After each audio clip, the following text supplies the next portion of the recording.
I never thought my own family would betray me like this. My brother, the golden child, demanded I give my kidney to his secret mistress, and when I said no, my parents turned their backs on me completely. What happened next changed everything. Welcome to Reddit Reading. Please comment and let me know which city you're from and what time it is where you are. And now, I'm going to tell you a true story that I experienced. I'm Sarah, a 32-year-old woman, the youngest and only daughter in our traditional middle-class family, where I've always been seen as less important because of my gender, while my brother got all the praise and opportunities. I live alone now in a small apartment in the Chicago suburbs.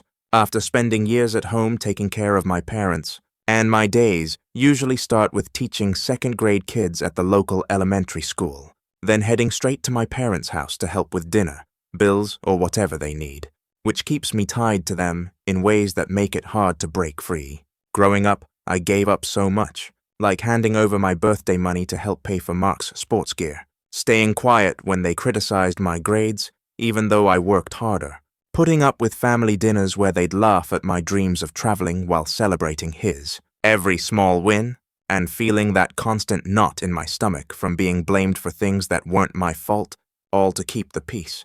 I never imagined they'd push me to risk my own body for someone who wasn't even family, especially not for Mark's secret lover. That night in the kitchen, when I caught the tail end of Mark's phone call mentioning the kidney for her, and saw my parents nod along like it was no big deal, something inside me shifted, a quiet spark that said this wasn't right anymore.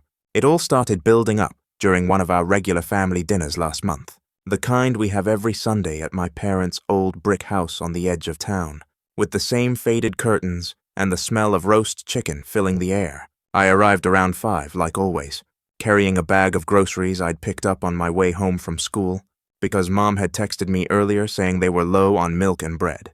Dad was in his recliner watching the game, his gray hair thinning more each year, and he barely looked up when I walked in, just grunted a hello while keeping his eyes on the screen. Mom bustled around the kitchen, her apron tied tight, complaining about how the arthritis in her hands made chopping vegetables harder these days, and I jumped in to help without her asking, slicing the carrots and potatoes the way she likes them. Mark showed up late, as usual, striding in with that confident smile, his suit still on from whatever big meeting he had at his marketing job downtown, and everyone lit up the second he entered the room. We sat down to eat around 6:30, the table set with the good plates because Mark was there, and conversation flowed easily at first, mostly about his week and how he closed another deal that would mean a bonus soon. I listened quietly, picking at my food, remembering how I'd skipped lunch to grade papers, and felt that familiar twinge of resentment from all the times they'd made me feel like my teaching job was just a hobby compared to his career. Then Mark leaned back in his chair, wiped his mouth with a napkin, and said he had something important to talk about. His voice was casual, like he was mentioning the weather, but I noticed the way his eyes flicked to Mom and Dad before settling on me. He explained that his girlfriend, Lisa, had been dealing with some kidney issues for a while. Nothing too dramatic yet, but the doctors said she might need a transplant down the line, and tests showed I was a perfect match because of our family blood type. I froze with my fork halfway to my mouth, the chicken suddenly tasting like cardboard, as he kept talking about how it was a simple procedure these days, with minimal risks, and how the family needed to stick together in times like this. Mom nodded along, her face full of concern, saying things like, "Sarah, you've always been so giving, this could save her life." And Dad chimed in with, "It's what families do, kiddo, no questions asked." Mark painted this picture of Lisa as his serious partner, someone we'd all met a few times at holidays, but he didn't mention anything about his wife or the kids. Like that part of his life didn't exist in this conversation. I felt a wave of unease wash over me, my stomach twisting, because something about the way he said "girlfriend" felt off, too rehearsed, and I recalled vague rumors from a cousin about Mark seeing someone on the side, but I'd brushed them off as gossip before. The dinner wrapped up around 8, with me clearing the dishes while they chatted in the living room, and I tried to push the request out of my mind, telling myself it was just talk for now. But later that night, after I'd said goodbye and driven back to my apartment, I couldn't sleep, staring at the ceiling and replaying the conversation. The next day at school, during my lunch break, I got a text from Mum reminding me to think about it. with a heart emoji, like it was a favor instead of my actual organ. That evening, I stopped by their house again to drop off some laundry I'd washed for them, and that's when I overheard it. I was in the hallway, hanging up my coat, when Mark's voice came from the kitchen, low but clear on speakerphone. "Yeah, the kidney's for her, Lisa, not anyone else. Sarah's the match. We'll get her to do it." Mom replied softly, "Don't worry, we'll handle it." And Dad added, "She's always come through before." I stood there, heart pounding, realizing Lisa wasn't just his girlfriend. She was his mistress, the one he'd been hiding from his real family. And my parents knew all along. The shock hit me like a cold splash of water, but I didn't burst in or say anything right then. Instead, I slipped out quietly, drove home, and sat on my couch with a cup of tea that went cold in my hands. Over the next few days, the pressure started subtly, with calls from Mom asking if I'd scheduled the tests, and Mark sending links to articles about successful transplants. I dodged them at first, saying I needed time, but inside that unease grew into something sharper, a resentment built from years of being the one who gave and gave, without getting much back.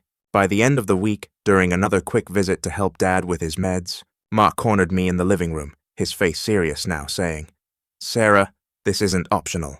Lisa's counting on you, and so are we." I mumbled something about checking my schedule, but as I left, I felt the first real crack in the wall I'd built around my family's expectations, wondering how far they'd push this. That weekend, I stayed home for once, ignoring their calls, and started thinking back to all the little things that had added up over the years. The way they'd made me drop my art classes in high school to work part-time for Mark's college fund, or how they'd dismissed my breakup last year as no big deal while fussing over his every mood. The kidney demand felt like the final straw, crossing into something dangerous, and that overheard call kept replaying in my mind, making me question everything. I decided then, quietly, that I wouldn't just roll over this time. I'd look into it more, maybe talk to someone outside the family. But for now, the hurt simmered low, building towards something I couldn't ignore anymore. After that overheard phone call, I couldn't stop thinking about how my family had always put Mark first, treating me like I was just there to fill in the gaps.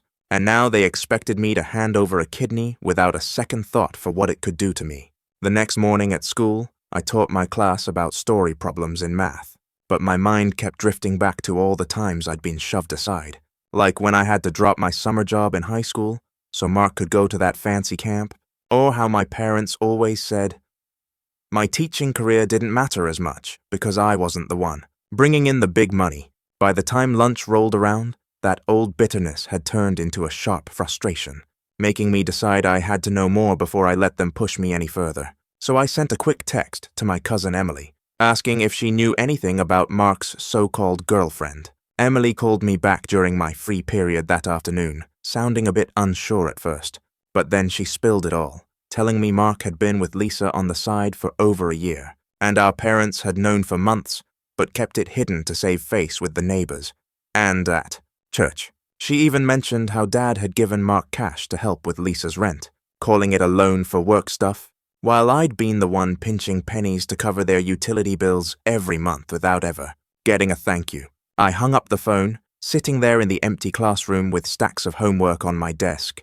feeling this wave of anger wash over me from all those years of being the family's doormat, always expected to sacrifice while Mark got away with everything. That night, I headed over to my parents' house with a bag of takeout from the corner deli, figuring it was a good excuse to snoop around a little without them getting suspicious right away. Mom opened the door, her hair tied back like always, and she gave me a quick hug before leading me inside, muttering about how her back had been acting up from all the housework she'd done that day.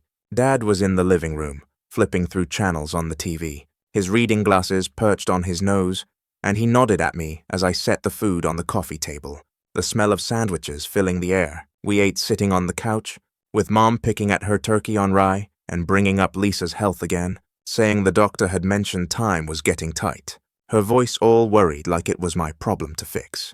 I kept my cool, nodding along while I glanced around for anything out of place, and after we finished, I offered to help clear up so I could wander into the study where the computer sat on the old oak desk. The room was dim, lit by a single lamp, and I clicked on the browser quietly, scrolling through the history, to find searches about transplants and some emails from Mark about keeping things quiet with Elle.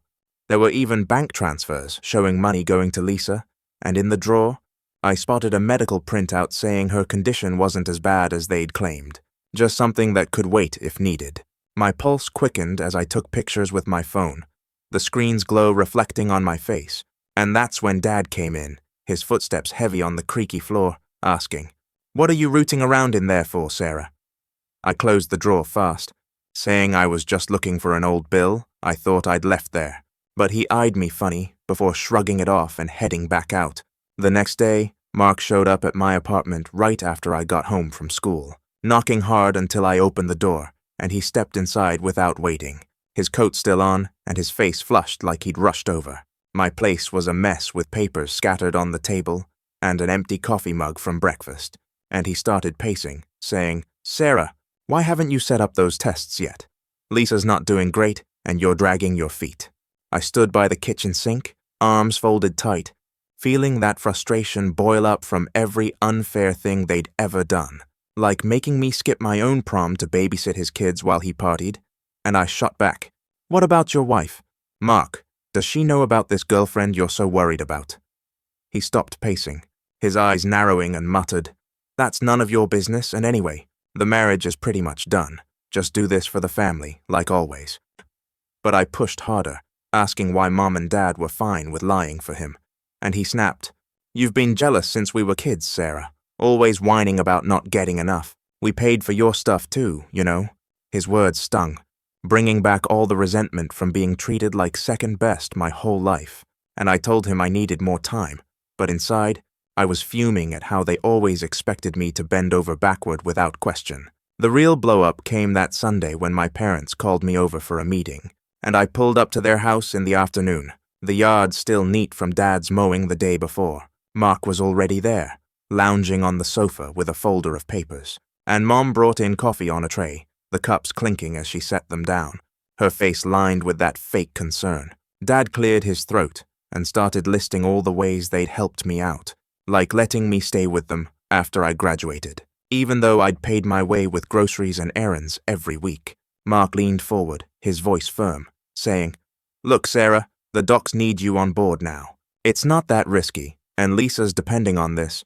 You can't just say no." Mom added softly, "We've always stuck together as a family, honey. Don't let us down."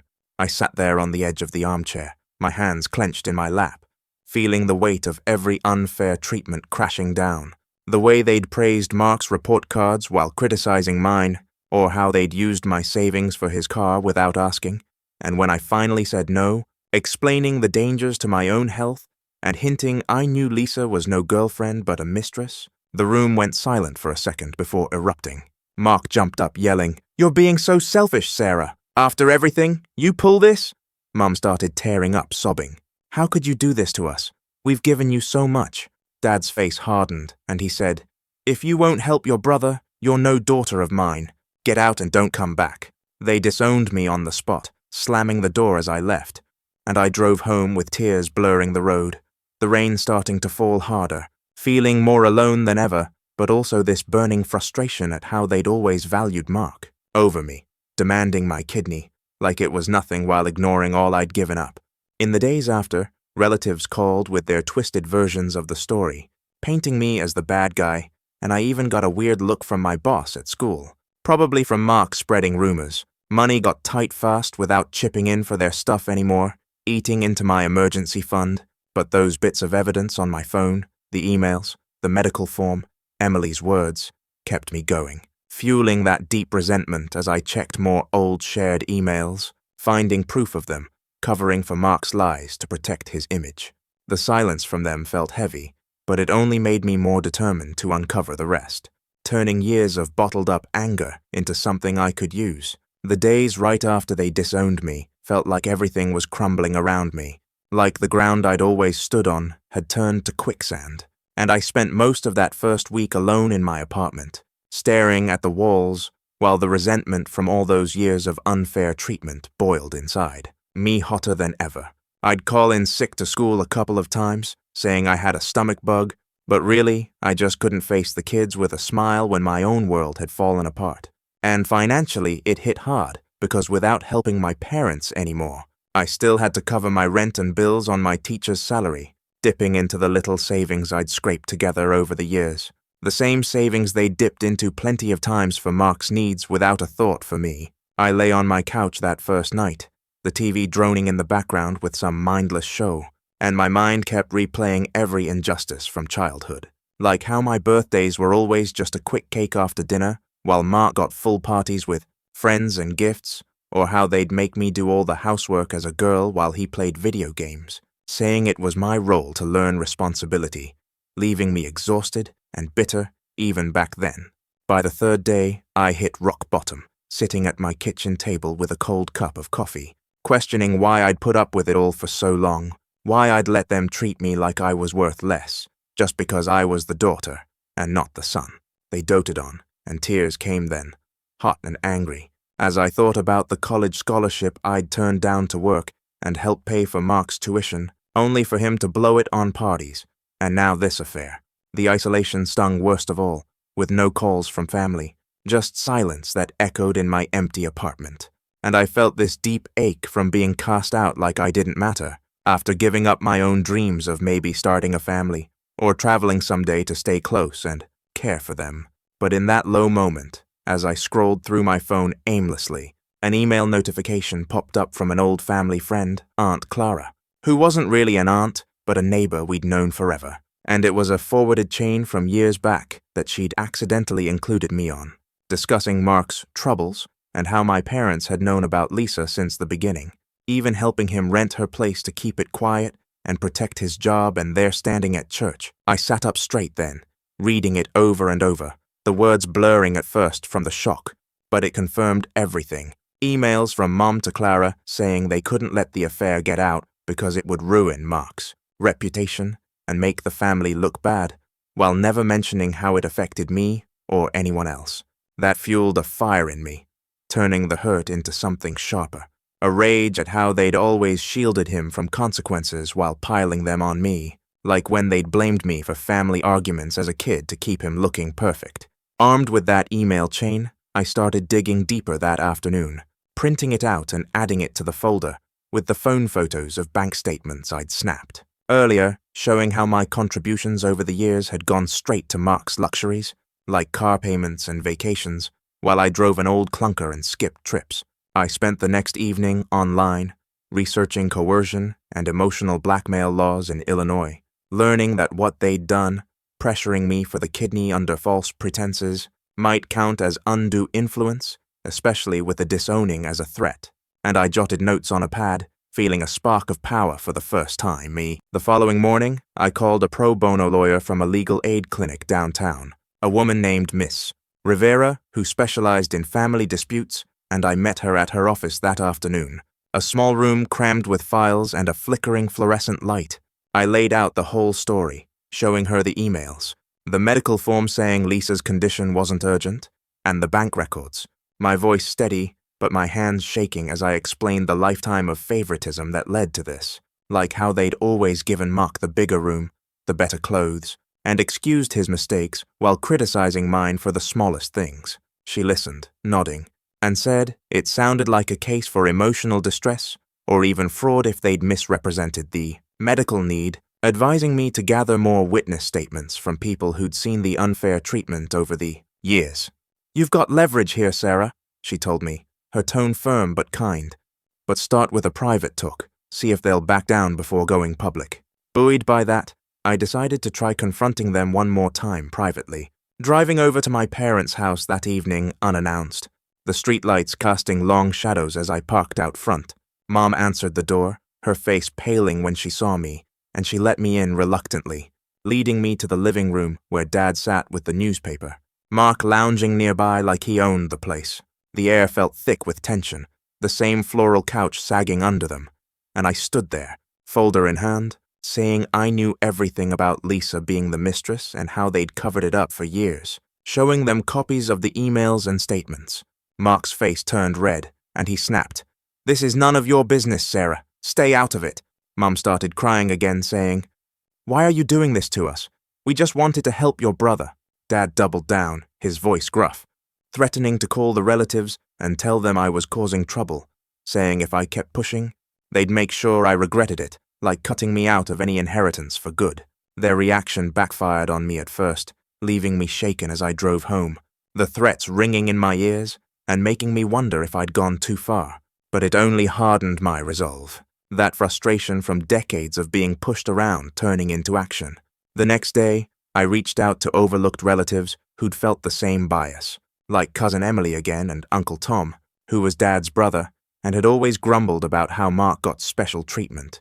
Emily met me for coffee at a small cafe near school, her hair pulled back and a sympathetic smile as she shared stories of how my parents had borrowed money from the family pot for Mark's stuff while ignoring others, and she agreed to write a statement about overhearing talks of the affair. Uncle Tom called me that night, his voice rough over the phone, confirming he'd seen the favoritism firsthand, like at family reunions where Mark was paraded while I was sidelined, and he sent me old photos and notes to add to my file.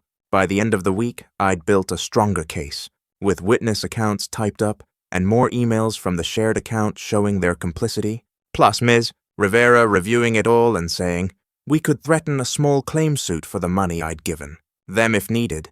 The low point had passed, replaced by this building momentum, the resentment from being denied equal love and chances fueling every step. And I started planning the big reveal, knowing I couldn't let them silence me this time.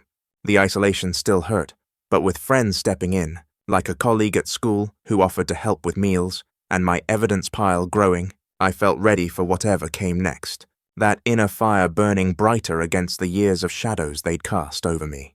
With my folder of evidence now solid and Ms. Rivera's advice fresh in my mind about timing it right, I spent the early part of that next week organizing the family gathering, sending texts to relatives like Uncle Tom and Emily about an important discussion at my parents' house on Saturday, dropping just enough hints about hidden truths to draw them in without giving away the full story. I figured my parents couldn't send everyone home if a crowd showed up, and when I got there that afternoon, the driveway had cars lined up from aunts, uncles, and cousins who'd come from nearby towns, the house alive with voices as people gathered in the living room and spilled into the kitchen, snacks and drinks laid out like it was any old get-together. Mom opened the door for me, her expression forced and polite, whispering under her breath, "Sarah, what is this about? Don't start anything." But I brushed past her calmly, seeing Dad in his usual spot with a frown and Mark by the window, arms folded tight, looking like he was ready for a fight. We all got settled in the living room by 3. Around 15 people squeezed onto the furniture and extra chairs pulled from the dining room, the room smelling of coffee and store-bought cookies while everyone traded confused glances, curious about the disowning rumors that had been going around. I stood up front and center, my pulse racing but my grip firm on the folder, starting off by saying, "Thanks for coming," and that it was time to set some family records straight. After years of things being swept under the rug, Mark cut in quick, his voice loud and annoyed. "Come on, Sarah, sit down. This isn't the place for your drama." But I kept going, pulling out the old photos first, holding up one from my birthday, where I sat alone with a plain cake and contrasting it with Mark's big bash, laying out how the favoritism kicked off early and kept going, always putting me last while he got the spotlight. A few nods went around the room as memories stirred, some relatives murmuring agreement, and I followed up with the bank statements, handing the papers out so they could see for themselves how my paychecks had funded Mark's extras, like his car and trips, all under the guise of family help, but really just more bias. Mom shifted in her seat, her voice soft but defensive as she said, "We did what we thought was best for everyone, Sarah. It wasn't meant to hurt." And Dad grunted, adding, "Enough with the old stuff. Let's move on."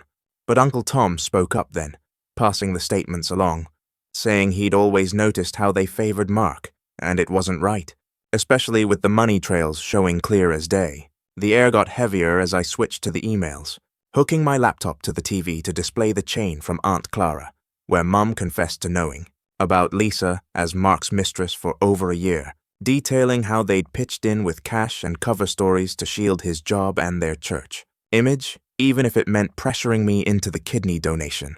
People gasped and whispered more now, the room buzzing as the pieces clicked, and I finished with the medical form, circulating copies that proved Lisa's health issue was manageable, not the crisis they'd sold it as to guilt me.